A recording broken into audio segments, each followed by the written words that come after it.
కోల్కతాది అదే జోరు.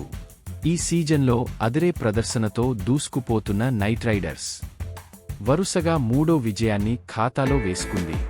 అంతే కాక 8వ విజయంతో పాయింట్ల పట్టికలో అగ్రస్థానానికి చేరుకుని ప్లేఆఫ్స్ స్థానాన్ని దాదాపుగా ఖాయం చేసుకుంది.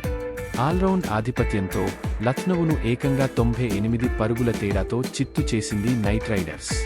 బ్యాటుతో రెచ్చిపోతున్న నరైన్ మరోసారి విధ్వంసం సృష్టించడంతో కొండంత లక్ష్యాన్ని నిర్దేశించిన కోల్కతా వరుణ్, రసెల్, నరైన్ల సూపర్ బౌలింగ్తో సూపర్ జెయింట్స్ను కట్టిపడేసింది. కోల్కతా నైట్ రైడర్స్ విజయాల హ్యాట్రిక్ కొట్టింది. సునీల్ నరైన్ 81, 39 బంతుల్లో 6-4, 7-6 రెచ్చిపోవడంతో ఆదివారం జరిగిన మ్యాచ్లో ఆ జట్టు 98 పరుగుల తేడాతో లఖ్నవూ సూపర్ జెయింట్స్పై ఘన విజయం సాధించింది. నరైన్ మెరుపులతో మొదట కోల్కతా 6 వికెట్లకు 235 పరుగులు చేసింది. నవీనుల్ హక్ 3 వికెట్లు పడగొట్టాడు. ఛేదనలో లఖ్నవూ తడబడింది. హర్షిత్ రాణా 3/24, వరుణ్ చక్రవర్తి 3/30, రసెల్ 2/17, ధాటికి 16.1 ఓవర్లలో 137 పరుగులకే కుప్పకులింది. 36 పరుగులు చేసిన స్టైనిస్ టాప్ స్కోరర్. లఖ్నవుకు 11 మ్యాచ్లో ఇది 5వ ఓటమి. భారీ తేడాతో ఓడడం లఖ్నవూ నెట్ రన్ రేట్ను బాగా దెబ్బతీసింది. ఛేదనలో లఖ్నవూ తేలిపోయింది. క్రమం తప్పకుండా వికెట్లు చేజార్చుకుని ఓటమి పాలైంది.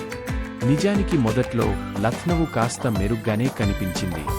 ఓపెనర్ అర్షిన్ 9 వికెట్ను త్వరగా కోల్పోయినప్పటికీ స్టైనిస్ దూకుడుతో 7.2 ఓవర్లలో 71తో నిలిచింది. స్టార్క్ ఓవర్లో స్టైనిస్ 3 ఫోర్లు కొట్టాడు. ధాటిగా ఆడకున్నా. మరోవైపు రాహుల్ 25, 21 బంతుల్లో 3-4 నిలబడ్డాడు. కానీ రాహుల్ను అవుట్ చేయడం ద్వారా 2వ వికెట్ భాగస్వామ్యాన్ని హర్షిత్ విడగొట్టడంతో లఖ్నవూ ఇన్నింగ్స్ గతి తప్పింది. ఆ తర్వాత ఆ జట్టుకు ఏ దశలోనూ గెలుపు అవకాశాలు ఉన్నట్లు కనపడలేదు. లఖ్నవూ క్రమం తప్పకుండా వికెట్లు కోల్పోగా సాధించాల్సిన రన్రేట్ పెరుగుతూ పోయింది.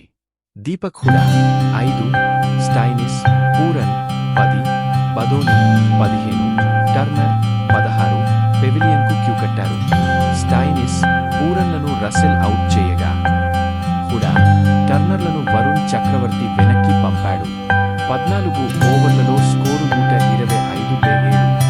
అప్పటికే లఖ్నవూ ఓటమి ఖాయమైపోయింది. మిగతా ఆట ఓటమి అంతరాన్ని తగ్గించుకోవడానికే.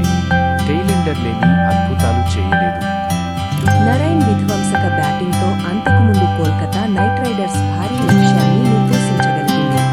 జోరు కొనసాగించిన నరైన్ 6ల మోతతో మరోసారి పరుగుల వరద పారించాడు. 2 సార్లు ఫీల్డర్లు క్యాచ్లు వదిలేయడం అతడికి కలిసొచ్చింది. ఇతర బ్యాటర్లు కూడా తలో చేయి వేశారు. కోల్కతా టాస్ ఓడి బ్యాటింగ్కు దిగగా ముందు సాల్ 32, 14 బంతుల్లో 5-4, 1-6 ఉతుకుడు మొదలెట్టాడు.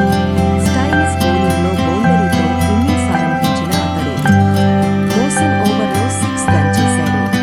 సాల్, నరైన చెరో 2 ఫోర్లు కొట్టడతో ఇన్నింగ్స్ 3వ ఓవర్లో నవీనుల్ 19 పరుగులు సమర్పించుకున్నాడు. వీరబాదుడుకు అది ఆరంభం మాత్రమే. ఆ తర్వాత నరైన్ ఆకాశమే హద్దుగా చెలరేగపోయాడు. అలవోకగా 6లు, 4లు బాదేస్తూ స్కోరు బోర్డును పరుగులు పెట్టించాడు.